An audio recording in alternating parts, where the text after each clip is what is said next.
Want to welcome everyone to LSE's online events platform. My name is Peter Trubowitz. I'm a professor in the International Relations Department and director of the U.S. Center at the LSE, which is hosting today's event, which is made possible by the generosity of the John and Amy Phelan Foundation. So a lot has transpired this past year, from the killing of George Floyd and the huge protest it sparked last summer across America and beyond, to the election of Joe Biden and Kamala Harris in November, to the January 6th attack on the Capitol, and all of this with the pandemic raging across America. At the U.S. Center, we've built in a number of lectures and panels and conversations this year to reflect on the state of American democracy. And I'm delighted to welcome Professor Khalil Gibran Muhammad to the LSE platform today to help us continue and deepen that conversation.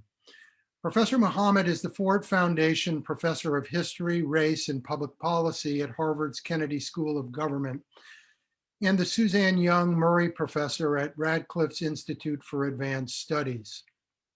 The former director of the Schomburg Center for Research in Black Culture at the New York Public Library, Khalil's work focuses on the broad intersections of race and democracy, inequality, and criminal justice in modern American history. He's the author of The Condemnation of Blackness, Race, Crime, and the Making of Modern America, which won the 2011 John Hope Franklin Best Book Award in American Studies. He's also an award-winning teacher at Harvard, whose commentary on contemporary America is featured in such outlets as the New York Times, the New Yorker, National Public Radio, and The Nation. Before we begin, let me just say a few words about today's format.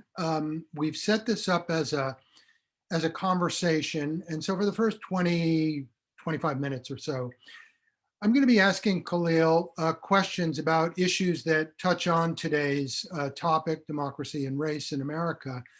We'll then open it up to questions from all of you, and you can send your questions to us via the Q&A function on Zoom as soon as you want to. And for those of you on Twitter, the hashtag for today is LSE US Race. So normally at this point, I would ask all of you to put your hands together to give Khalil one of those warm LSE welcomes that we're famous for. But that, of course, is not possible. But I know a lot of you have been waiting for this event. And so in lieu of applause, I encourage you to begin posing questions to him in the Q&A period. And I'm going to do my level best to get in as many as possible. So with that, Khalil, welcome to the LSE. It's really great to have you on the platform today. Thanks so much for joining us. Thank you, Peter. It's a pleasure to be here. So I thought I would start things off by asking you about an essay that you wrote for the Boston Review back in September 2017. It was shortly after the Unite the Right rally in Charlottesville, Virginia. You were reflecting in the piece on the connections between populism, race, and history in the United States. And you wrote that American democracy is contingent on learning from the past, not overcoming it. And I was struck by that phrase. And I thought, here we are, it's 4 years later. It's over 4 years later. And what have we learned? Or perhaps what might America have learned from casting that moment in Charlottesville against a broader historical canvas? For you as a historian of the United States, what is the national conversation about race revealed since you wrote that essay? And I suppose what's still missing to your mind when you kind of reflect back on it? Yeah, thank you, Peter. It's I hadn't thought of it as a milestone in a way, because that piece was published in 2017, and as everyone will recall, this was within the first several months of Donald Trump's presidency, and so I was not only reflecting on what had occurred in Charlottesville in the blocking the removal of the Robert E. Lee statue, a Confederate monument on the campus of the University of Virginia, but also it was sort of my first effort to really process the Donald Trump election. I think the short answer to your question, Peter, is that things went from bad to worse. And so, looking back over the course of that moment to January 6th, it's not hard to make a connection between a history that produced a civil war where 750,000 white and Black Americans, Northerners and Southerners died in battle over the fundamental question of the limits of liberty and freedom, not on the expansion of. Mm-hmm. And so the core tension in this country about whether our liberal democracy was meant to be for everyone or for a narrower group of people, defined often by their whiteness. Historians have long called this Herrenvolk democracy, a democracy of the people, and the people being narrowly defined as white and often Christian in the United States. Donald Trump, from 2017, I think, defied all expectations.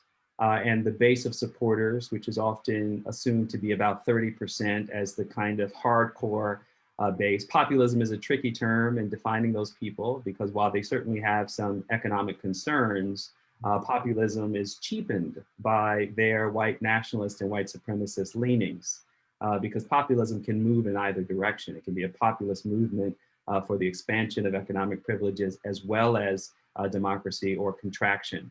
So I think for me, the lesson learned here is that in a country where it's fair to say historical illiteracy is more the norm than the experience based on what we know happens in our nation's classrooms, we have been teaching Americans to believe a very narrow mythos of exceptionalism, of a nation that is always doing better than it had before.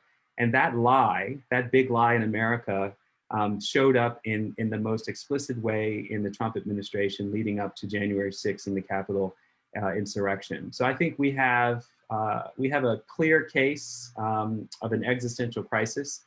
It's not clear to me that in light of the Biden administration taking office, that this is not a historical equivalent to Abraham Lincoln being elected in 1860 and taking office and being inaugurated on March 4th, 1861.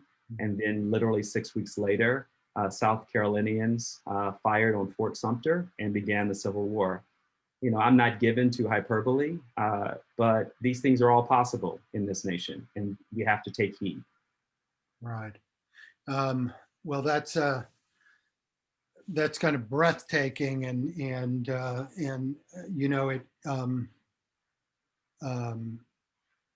I guess there's a great deal of kind of hope and promise, I think, with the Biden administration. A lot of people are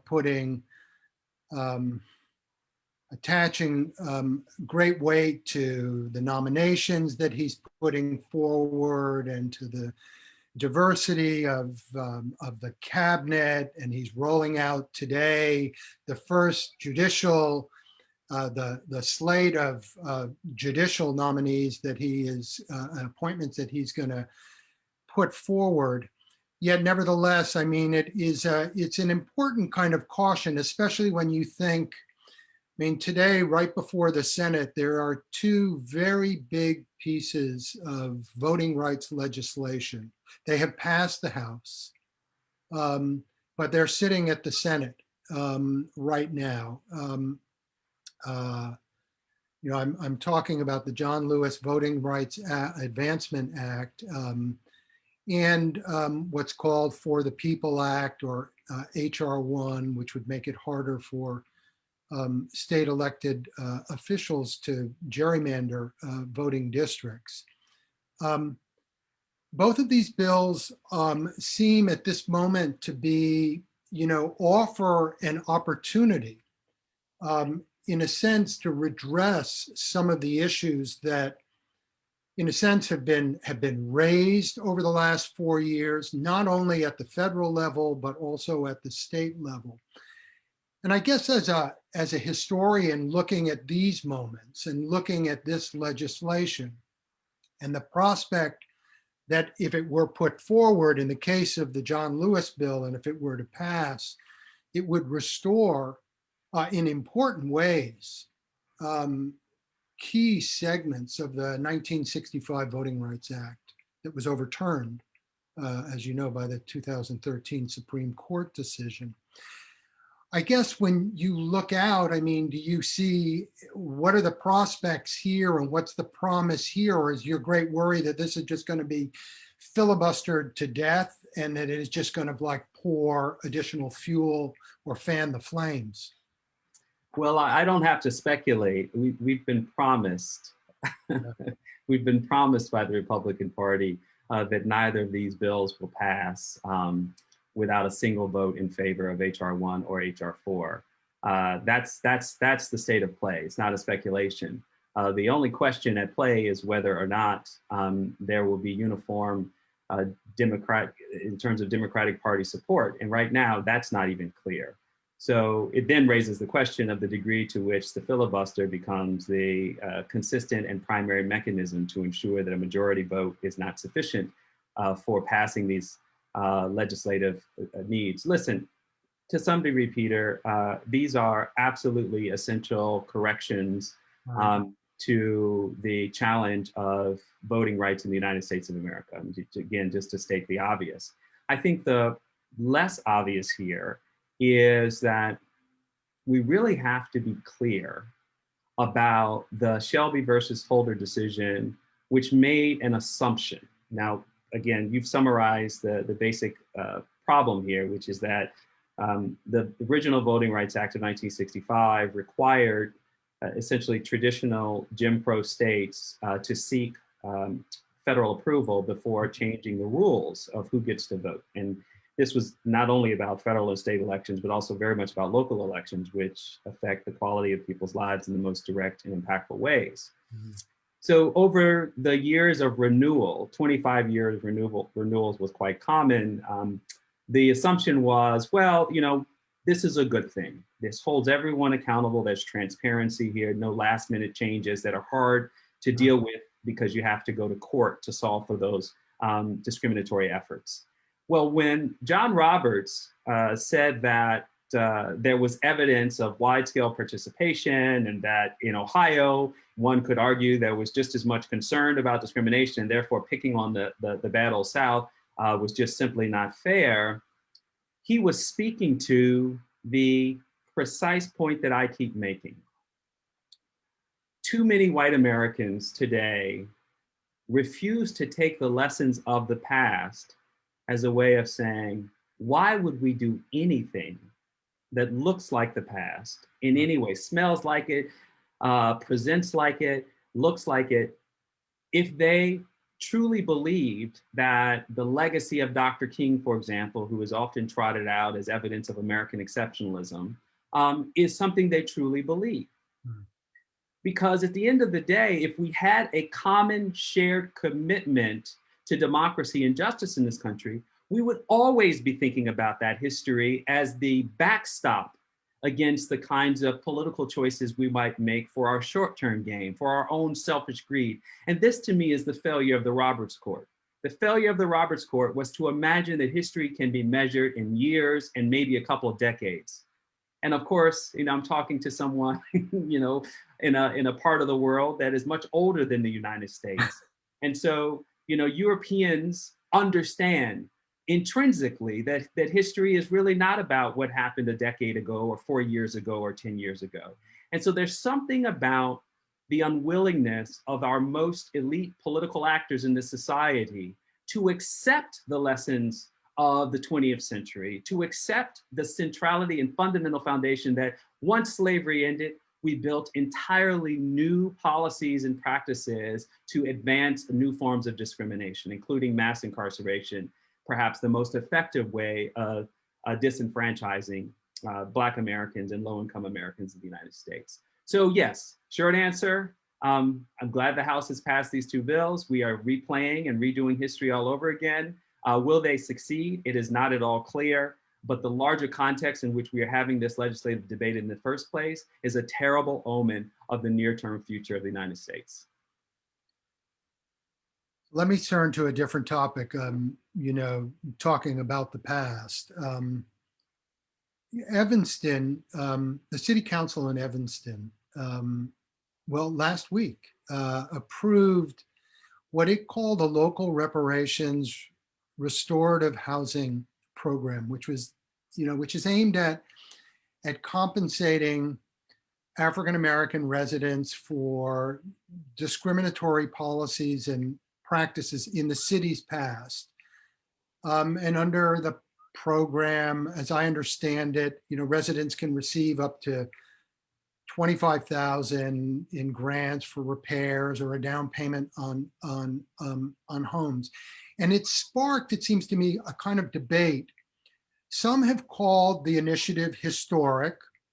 It's not the only local initiative that was out there, but I guess it is the first one that has passed. But there are others. There was a piece in the Washington Post yesterday saying that this is going to do more harm than good. Because among other things, in fact, it's local as opposed to being federal. And so you don't get the full weight of the federal government behind it. And I guess, I know that you have written and lectured and about reparations and that debate. Where are we in this, and what's your take on this? Is this just a purely symbolic act, or a significant local move that opens the door in a significant way? I think the short answer is yes. We should take our victories where we can gain them. And I'm not backsliding here on the kind of short-term victories that I just discredited in the last answer. I think reparations is such an obvious solution to a 400-year-old problem that any legislative momentum in that right direction is something to build on. And here's why I say it's so obvious. In the United States, as is true in every inch of the earth that I know of, money is the currency of accountability. I mean, particularly in the United States, whether they are private firms or private individuals, even in the case of the George Floyd case, the way in which justice has, and let me backtrack, some measure of accountability has been delivered to Floyd has been a $27 million settlement. Right. If you look across police agencies, just one slice of this conversation, millions of dollars are paid out annually in wrongful death or brutality lawsuits by cities. So Americans are quite aware and consistent in their willingness to write checks rather than to solve policy problems. Companies routinely don't admit harm in exchange for settlements. I believe Boeing, I'm recalling news that's now a couple months old, but I believe even Boeing hasn't admitted harm despite the investigations, but has settled. Certainly is true, and if I'm wrong about Boeing, it's certainly true of the Sackler family and Purdue Pharma and the settlement. So why is it, in the case of achieving accountability for the harms done to people of African descent in the United States, that all of a sudden the primary way in which Americans typically understand what accountability looks like, they can't do it? And so kudos to Evanston for making a first effort at this kind of difficult work. It has limitations. They've been rightly called out, and in identifying those limitations, for example, restricting $25,000 to home improvements or home purchases, which of course means some of the people who were victimized, who are still alive, who don't live in Evanston anymore, have no interest in owning a home or improving one because they live elsewhere. And of course, implicit and implied in the notion of home is a way of saying, we want to make sure the money is put to good use, which strips Black people of their agency. And then lastly, of course, in a housing market that is dominated by white residents and their property values, this kind of $10 million potential infusion to the housing market also benefits white homeowners. So there's a lot of ways in which this may have been an easier solution than some of the more difficult ones, including at the federal level. Oh, interesting. You mentioned the trial just briefly of Derek Chauvin, and I want to follow up, I guess, on that. Yesterday, much of the country was riveted, I think, on the first day of the trial.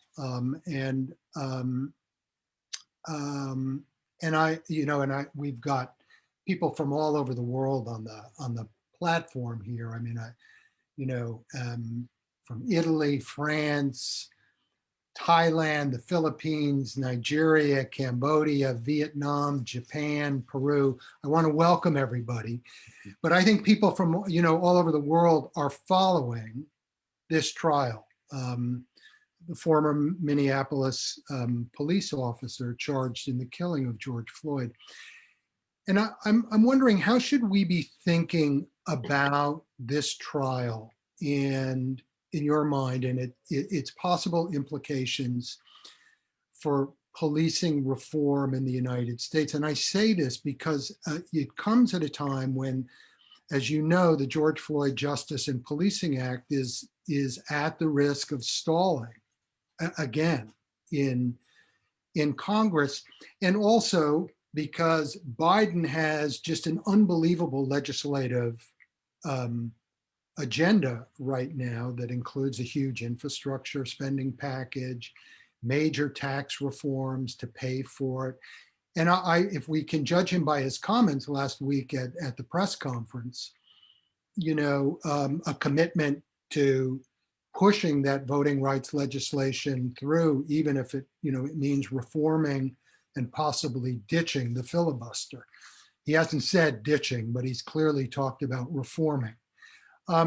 So I guess, help us kind of put this moment in context, and you've done so much work yourself on policing. How should we be thinking about this? Possible outcomes, range of outcomes, its potential policy impact? Yeah.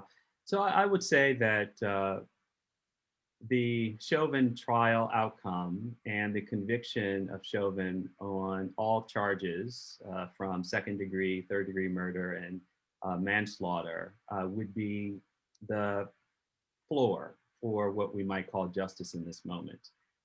Because, of course, the standards by which we judge harm redound to individual actors, in this case, the 4 officers involved in the killing of George Floyd.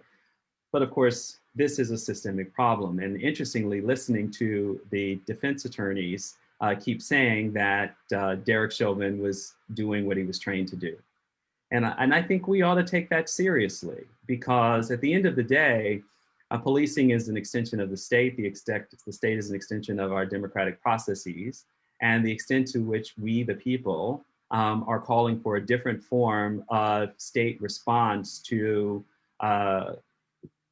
property crime, to community violence, to individual conflict, is what ought to come out from this. The federal government, of course, in the Floyd Policing Act has limited control over local and state policing. There are roughly 18,000 agencies and only a very small, very, very small set of federal agencies that can be controlled. But the federal government is a bully pulpit.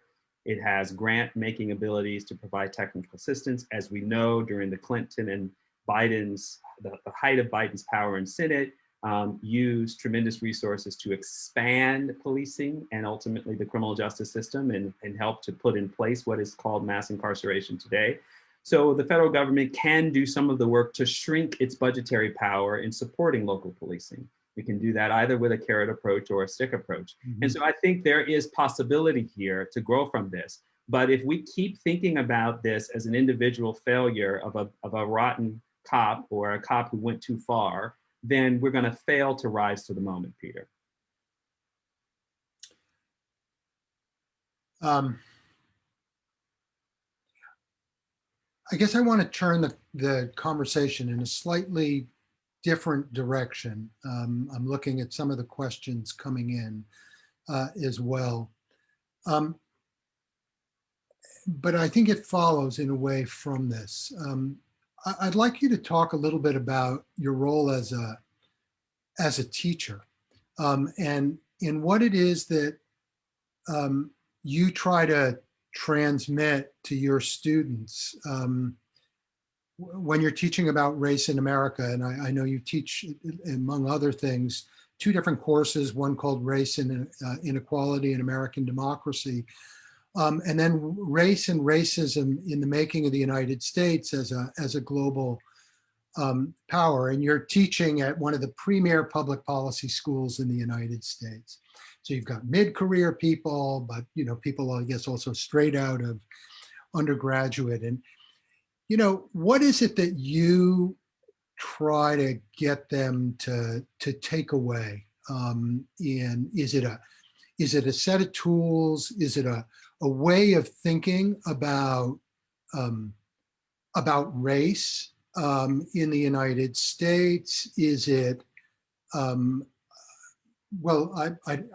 what is it? What are kind of the takeaways? Yeah, great. You make me want to pull up my syllabus to look at the key learning objectives, but I'm not going to do that. I think it's kind of like, what's your philosophy? Like, how do you cut into it? We have a lot of faculty on the platform who teach in this area, I'm sure. And so, it would be. I was joking. Listen, it's quite simple. The premise is that you can't understand the last 500 years of history without understanding how race became its own religion of hierarchy. Yeah. And so, whereas the 500 to 1,000 years before the 16th century, religion and language as places of the world became city nations or nation states, religion had been a primary organizing tool for how hierarchy moved and how conquest proceeded. Race becomes part of that package. It is coterminous with the transatlantic slave trade, which is coterminous with the rise of global trade, which is the building blocks and the foundation of capitalism. So if you're looking at it from my vantage point as a historian, you're saying to yourself, how is it possible that 20 to 50 somethings can come to one of the world's premier policy schools where half of our students matriculate from other parts of the world, and they can come in and graduate without learning anything about race, racism, or colonialism?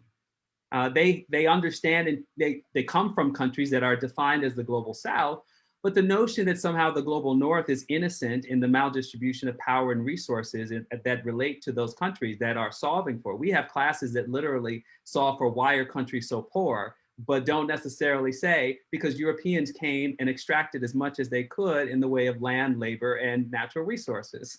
So it's like, it doesn't make any sense. And so for the first time, the Kennedy School has been under significant pressure. The Trump administration laid bare some of the absurdities of not dealing with these issues. And of course, the students themselves have become much more engaged, including our international students. So the takeaway is that you can't actually make sense of the world without understanding race, racism, and colonialism. And you most certainly, in the tradition of scientific investigation, can't come up with good solutions if your diagnosis is wrong or only half accurate. That's it.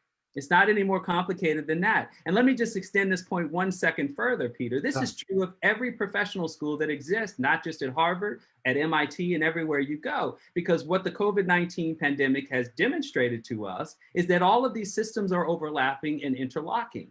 And so the degree to which our public health sector, our medical professionals, our business sector can't solve for how to roll out coordinated strategies that start with the most vulnerable, who are the essential Black and brown people of the United States, is about as clear an indictment of the fact that we have too many high-achieving, smart people who are quite dumb when it comes to understanding how race and racism actually operate in their daily lives. And to their credit, a lot of these schools and a lot of the individuals who are in leadership roles at these schools have looked at the evidence in front of them and said, wow, like, I get it now, I understand.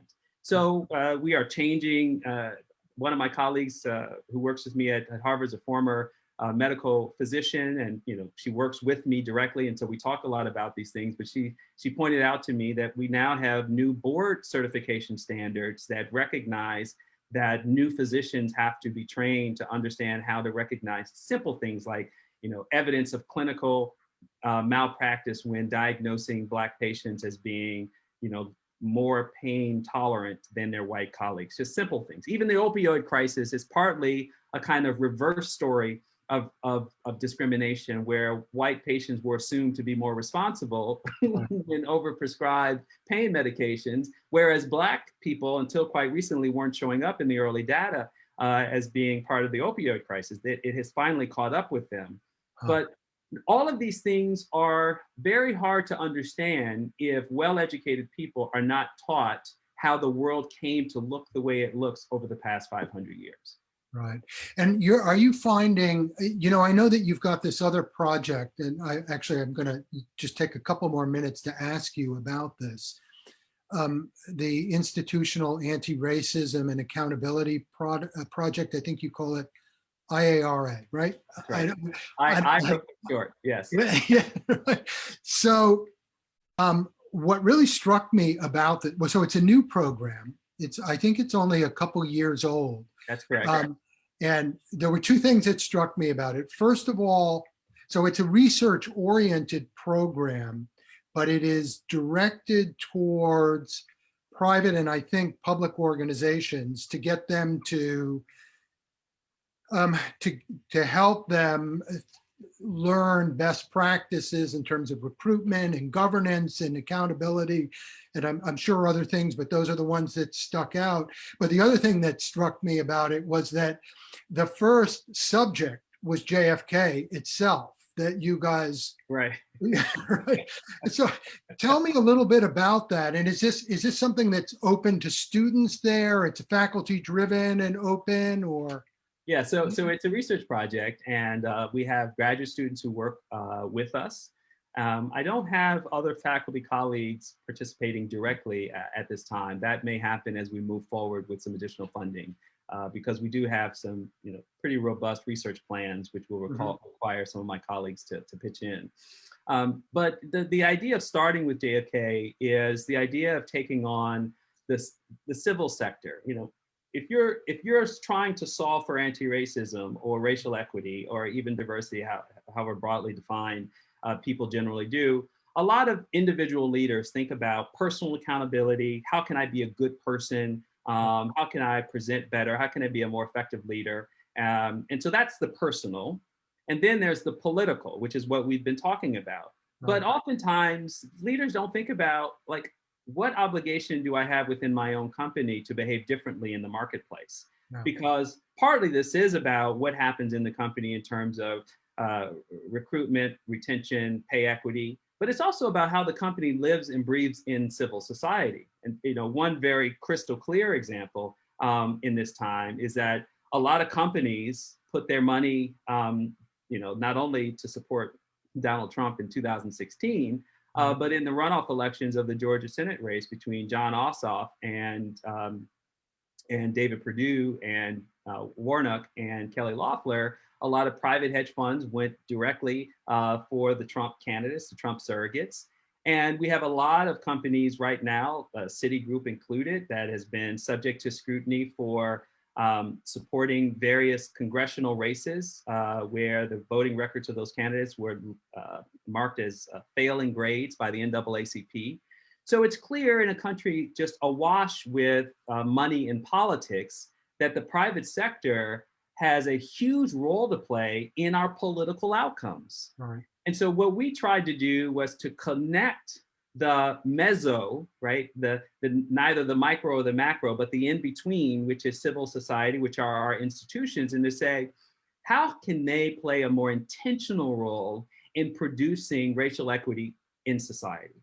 And I believe, as a theory of change, that if we stop looking outside of ourselves, meaning the institutions we work on, for fixing other people, then we'll all be more accountable. And so we started with the Kennedy School, because the Kennedy School is part of an ecosystem. Harvard University, as a huge institutional investor, is still unwilling to divest of fossil fuels, is still resisting even a simple fix, which is to divest of private prisons, which is only a tiny bit of its investment portfolio, but as a matter of principle, it doesn't want to go down the slippery slope of using divestment as some kind of response to activist demands. So I think that Harvard University and the Kennedy School, where I work in particular, is a perfect place to begin to both experiment and innovate around these tough questions. And just let me follow up, and then I truly am going to go to the questions on this. From the research that you and your team have done so far, I mean, what are you finding that organizations respond to the most? Is it pressure from, I don't know, either like outside groups or whistleblowers within the organization? Or is it market incentives that, I mean, they're not like totally different, but I'm kind of curious what comes up through the research at this stage. Yeah, no, it's a good question, and so I won't take credit for this research. I'll say that we are aggregating other scholars' research, and we've launched a website. It's rrapp.org. Folks can go to it and see. But here's the short answer: it's all of the above. In moments of significant crisis, companies that are not on anyone's radar have shown themselves to be willing to make change, at least performative, to claim it, and that is what we saw in the wake of George Floyd. Your point about market pressure, though, is related, because the truth is that when companies are looking at pressure from activist organizations or activist shareholders, they're also anticipating a market penalty. And they don't want to end up being on the short end of a scandal or the appearance of lagging behind. So I think that we know pretty well that pressure works, but it has limited impact.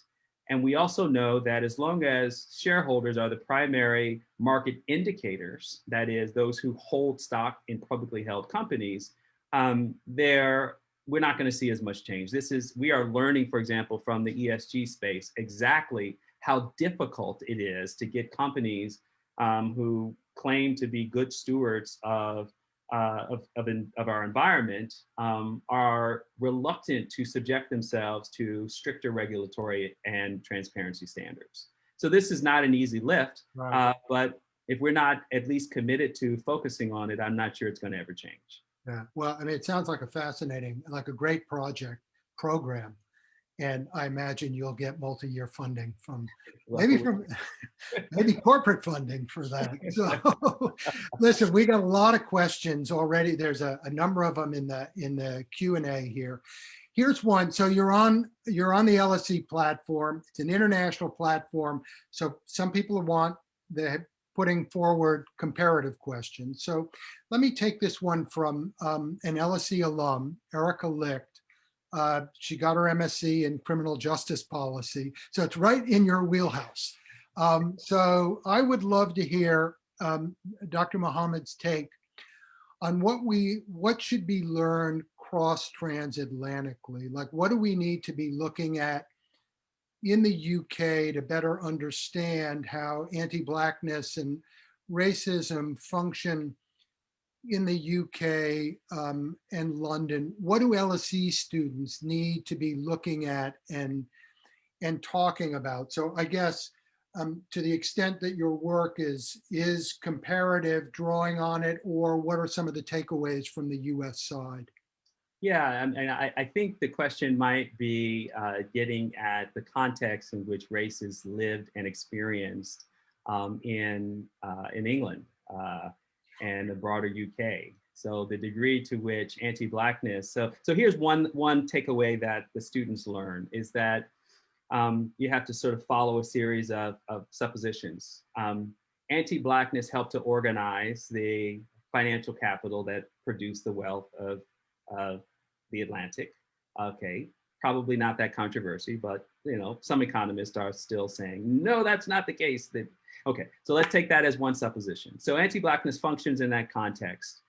The United States quickly becomes a wealthy nation by late 19th, early 20th century.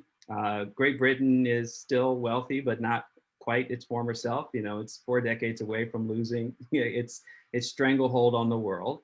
And the United States all of a sudden becomes, the nation's wealthiest country by mid-20th century.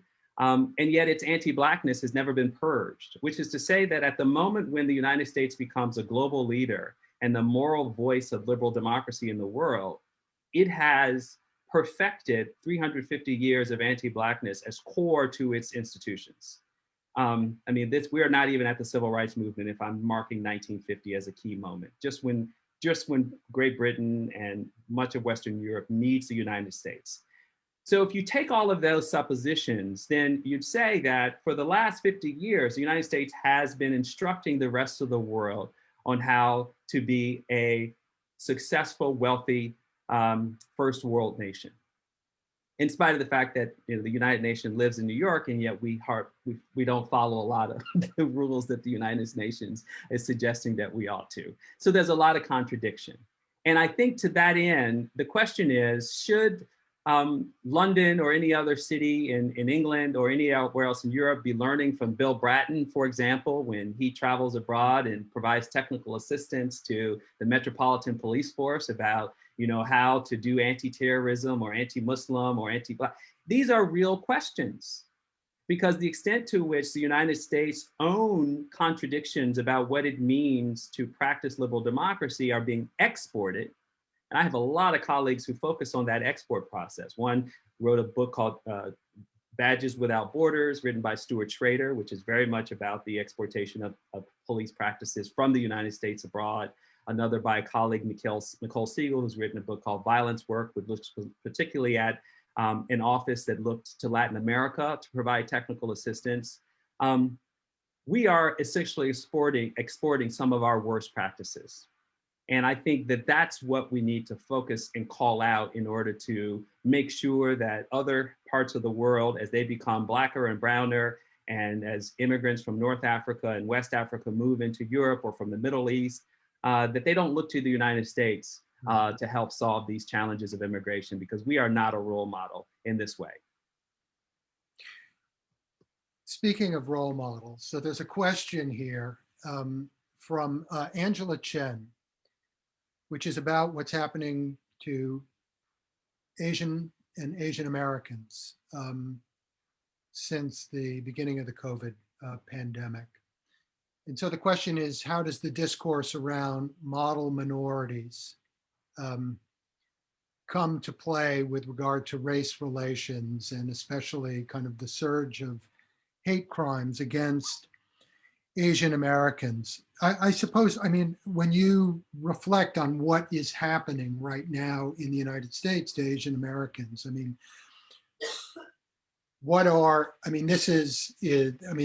these crimes are not, we were just talking about policing and so forth. The source of this is different, it seems to me. Your thoughts about this? I mean, but it does go to the question of America presenting itself as an exceptional state or power or nation. That's right. Yeah, so listen, the very crass, anti-Asian, hateful rhetoric coming from the Trump administration for 4 years has played a huge role in the emergence of increased levels of anti-AAPI, Asian American Pacific Islander violence playing out over the past several years. I mean, we can literally track and correlate the racist speech coming from either other local Republican officials and or the Trump administration. Some of this is just a recycling of old yellow peril racism that emerged in the late 19th century, particularly against Chinese immigrants as vectors of vice and disease that needed to be removed from the United States. Chinese immigrants were the first population of foreign workers in this country to be subjected to immigration restriction laws with the Page Act in 1875 and later the Chinese Immigration Act. So again, in a country that seems to be almost allergic to certain chapters in its history, it's much easier for these histories to play out and for people to imagine that they're not like their predecessors, that we are not replaying history. When you say the differences are not state-based, so that's not exactly true. The state has been a voice and vehicle for calling out a minority population. I mean, we could imagine if we were in Rwanda in the 1990s, we would recognize this exactly for what it has been, or the case in Myanmar, or the case for Chinese immigrants against Muslim Tibetans, for example. So there's a lot of parallels that we recognize, but in the United States, we're tripped up by the mythologies that that these things don't look the same as they do in other parts of the world. Right. And I'll say finally that the degree to which this vigilante violence is deeply rooted in the soil of the United States, Right. we do have to recognize that the greatest threat of domestic terrorism is from white men in the United States. And it's been that way for a very long time. So we have a number of questions about elections and African Americans in elections and race in elections. And I suppose one of these has to do with, so there were a lot of stunning things about the 2020 election.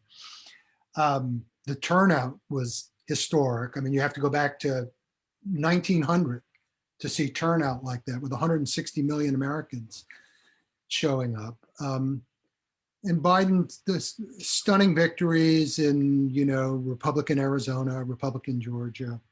But there's also Trump's strength, winning 74 million voters, including 31% of Latino voters and about 12% of African American voters. Men, 8% women, Black women, 12% Black men. Right. Well, that's what I was correct. Actually, I think the number of African American male voters is slightly higher than that. No? Anyway.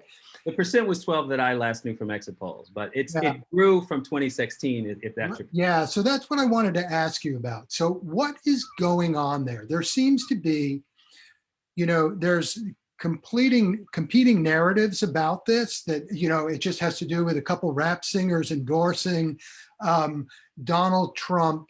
To know there's something about class that is cutting across race, or it has to do with the interaction between class and race. And I know there are Republican kind of operatives or consultants that think that there's like some potential for the Republican Party to actually, build support among African American males. I mean, what's your thought about this? Yeah. Is this much about nothing, or is there something here? I mean, these are not huge numbers, but it nevertheless is a change. Yeah, no, I think they're worth trying to understand.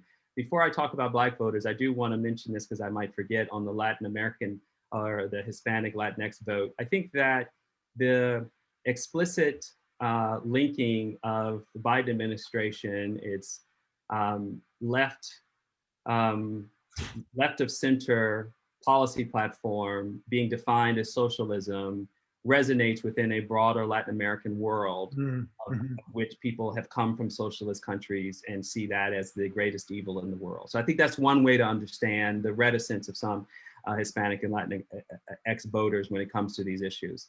With regard to Black voters, there's one thing we don't talk as much about in these kinds of conversations, but Black political scientists know this quite well, which is that there is a strain of the Black community that believes that white racism is so unrepentant, so unwilling to change, and therefore there's a kind of acceptance that the only thing you can do in a political context is to try to gain as much as you can as an individual. And so there's no collective responsibility, there's no collective fate. There is simply, white people will never do right by us. The Democratic Party is a plantation, as the right often calls the Democratic Party. The Republican Party is full of racists, of which they recognize and see these people just like we do. And so if Donald Trump is promising to give me more of X, Y, and Z that makes sense to me, including keeping more of my money in my paycheck, then I'm voting for Donald Trump. Because I don't think that Joe Biden is any more authentic a messenger of truth and justice than Donald Trump is. They're both liars. They're both unrepentant white men who don't care enough about Black. That's a really important strain. The other strain, I would argue, is a fair amount of ignorance within the community that goes for the propaganda coming out of the Trump administration. Donald Trump is a celebrity, former reality TV star. Donald Trump knew that by supporting the HBCUs with additional funding, which he did do, could become a talking point and to essentially capture a portion of that community. He claimed credit for the First Step Act, which of course had come up under the Biden administration, under the Obama administration, and was scuttled by Mitch McConnell, then head of the Senate, who would not bring the bill to a vote. Right. When Trump is in office, it comes up for a vote, he signs it and then takes credit for criminal justice reform. And so people could point to that and say, well, Biden was the person who passed massive mass incarceration bills. It's Donald Trump who's so that's a lot of that is just, the level of sophistication of the voter and being able to discern the differences between those different talking points. And then I think there are, very individualistic Black voters who may not think that all white people are racist or unrepentant and may actually have a high literacy for understanding the political stakes, and then simply choose to support the guy who's promising a very business-friendly platform, regardless of how many white supremacists support him. Right. Olivia Vincenti asked the following question. Could you say something about defunding the police and the historical, well, let's leave it there. I mean, the kind of historical and current role of policing the African-American community. I'm afraid if I let you go to the second part, we'll go overtime. So, okay, all right. You can. I give you a short answer on defund. Yeah. I am currently serving on the National Academies of Sciences study, co-chairing it with Bruce Western on reducing racial inequalities in the criminal justice system. And while I am not speaking for the committee, I can say that we've had 2 rounds of public workshops. And so these are public events where we've learned from both researchers and practitioners. And as a matter of building on the conversation, which was an activist initiated conversation last year, to where the National Academies is starting to hear from practitioners, defund is simply making sure that at the local level, budgets are documents that are accountable to the stakeholders in those communities, which means ultimately asking these kinds of questions. Why is it that police budgets are the largest budget line items in so many municipalities in the United States? Why is it that in places like Oakland, California, the police budget quite regularly goes over by 40% of what has been legislatively approved by the city council, and you have some police officers making $300,000 in services? Why? Because in so many cases, there is no political cost for local leaders to have police officers do everything, A to Z, soup to nuts, when it comes to addressing community needs. And so as social workers with guns, it's a lot easier to say, we're gonna increase the budget for the police. And it's a lot more politically harder to say, we're gonna actually do direct service with the agencies that have been traditionally set up to do this, but are chronically underfunded. And so we can just simply take the slogan out of its kind of difficult political space and describe exactly what people are doing on the ground in community after community by asking these questions about where we put our money as moral statements about what our priorities are. Now, you said you've run a couple public events or like town halls with this. And so what kind of traction, when you remove the questions, the specific questions from the phrase, so it gets traction with the audience, people, because this is really, how do you justify where you're spending priorities? That's right. Well, let me clarify. These are public workshops where we, the committee, made up of, I believe there are 15 of us with a chair of the study, are inviting researchers and practitioners to present in a public forum. I see. Okay. Right. Yeah. So the idea is that we are hearing from people who are subject to public transparency, because a lot of the committee work is deliberative and closed door. But we wanted to make sure that both the public can see who we are hearing from, and also that those people participating can speak directly to that audience as well as to us. All right. So we have a question here from John Newham from London University. And it's about Georgia.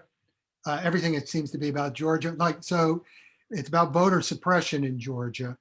And the question is whether what we are seeing in what was enacted in Georgia last week is likely to be challenged in the courts. I think it already is, actually, and find its way up to the Supreme Court. Yeah, Stacey Abrams has already filed a lawsuit. Yeah. Yeah. I mean, what's your, I mean, some of it seems just so incredibly, beyond the pale, like people can't be given water or seats in a line and so forth, and who are waiting in line. I mean, what's your sense of the kind of the viability of these moves as it moves up the courts? That the Supreme Court would actually uphold something like this, or that it would actually backfire? Yeah, I mean, my guess is that the Supreme Court will have to weigh in um, because of the 15th Amendment and the 19th Amendment. Yeah, And so we will see a decision at some point. I think that the Supreme Court is probably going to split the difference. It's probably going to restore some things that this act, including drawing a line around what is considered electioneering, right. in a situation where you do have elderly people. I mean, the irony of needing food and water is a consequence of the formula in Georgia that says rural counties and urban counties ought to be equal, despite the fact that the density of population means that polling sites need to stay open longer. So they say, Right. A polling site in rural county seems to get the job done. It should close at 5. Why should a polling site in Fulton County, where much denser population of working people, different kinds of jobs, gets to stay open to 10 o'clock, which means that people who are counted in line up to a certain time have to get there and then wait in line for 5 or 6 hours. Yeah. So it's creating a problem where no problem should have existed in the first place, Right. which is why you have the water question. So I think it's likely that the Supreme Court will cherry pick the parts that are so blatantly obvious as targeting Black voters and voters in urban counties, where obviously the numbers run up significantly. And they will kick back some of the things like stripping the Secretary of State from the right to oversee elections, Right. which is a way of basically being able to fire people or to remove their right to oversee local elections when they choose so. So as much as I know the court is 6-3 in favor of Republican appointees, Right. my guess is that there will be a mixed decision. Right. So, oh, by the way, and the reason I say that is because I think that the Supreme Court is going to sign off on the voting integrity part of the quote, so-called voting integrity part, which is to say to require licenses for absentee ballots. right. I think they're going to sign off on that. And I don't think they're going to sign off on it because it's the right thing to do. I think they're going to sign off on it because they're going to find merit to the legal argument.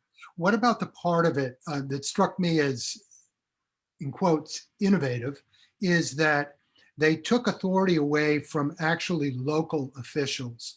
So in a way, what's happening is that the federal government is out of the picture, and the local officials who actually have the most knowledge about what the hell is going on the ground, are removed through this, so that the authority remains really with state officials. And that seems to be a big change. Yeah, well, I just mentioned it Yeah. in turn, solving for Brad Ratzenberger, who was Yeah. the person who called out the potential for violence in the wake of what's happening as he saw it. Yeah, I mean, this actually cuts against one of the core ideological pillars of republicanism, right? Which is that local is always best, except that the state Republican Party feels most confident in its ability to protect the interests of the party when it comes to elections, whether they are local, state, or federal. So look at, Khalil, we have 2 minutes left. We have an LSE MSc student who, her name is Paige Anderholm, who's actually submitted 2 questions.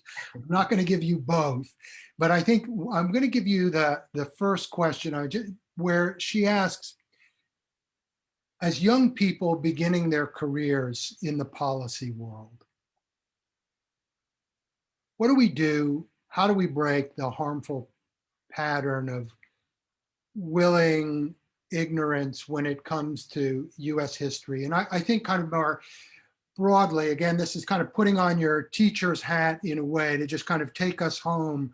What are some of the kind of takeaways here, for people kind of thinking about their role, what role they could play in the policy world, dealing with questions of race and inequality in the United States? Yeah, I think it's a great question. Look, I'm writing a book about how to think about the last 50 years, particularly in the United States in the wake of the social movements of the 1960s. And I think I couldn't have asked for, a better object lesson to point to in the last 4 years in the United States, which is to say, if people can still come into a policy school and imagine that they really don't have to understand all the dimensions of how race and racism shape the societies we live in, then they're kidding themselves, and they're, to use the point that was just made, they're being willfully ignorant about these things. So to end on a happy note, I think we have the urgency of now. We have a clear case of what the stakes are. Right. And if people really do believe in liberal democracy, if they really do believe that governments are accountable to all the people and not just some of the people, and if people really do want to solve for the fact that you can look in many different countries and see that the same populations that have been historically oppressed and subject to whether it was genocide, whether it was state violence on a huge scale, are the same populations that are unequal today, and then continue to blame those people for somehow not picking themselves up and taking advantage of opportunities in a world that is more stratified today than it has been ever, then you get what you get. So if you want something different, you have to do differently. And so it's an exciting time for changing our behavior. Khalil, that's a fantastic place to end. I appreciate that. On behalf of the U.S. Center, I want to thank you for taking the time to be with us today to share your thoughts about race and democracy in the United States. Could not be more timely. It's terrific having you on the platform. Thank you, Peter. It's a real joy to be here. Look forward to visiting in person one day. Yeah, it will be great. And my dissertation advisor is an LSE grad himself, David Levering Lewis, the two-time Pulitzer Prize winning biographer of Du Bois. Fantastic. Well, you're welcome. It's an open invitation anytime. All right. Thank you. Very good. You take it easy. Bye now. Okay, bye-bye.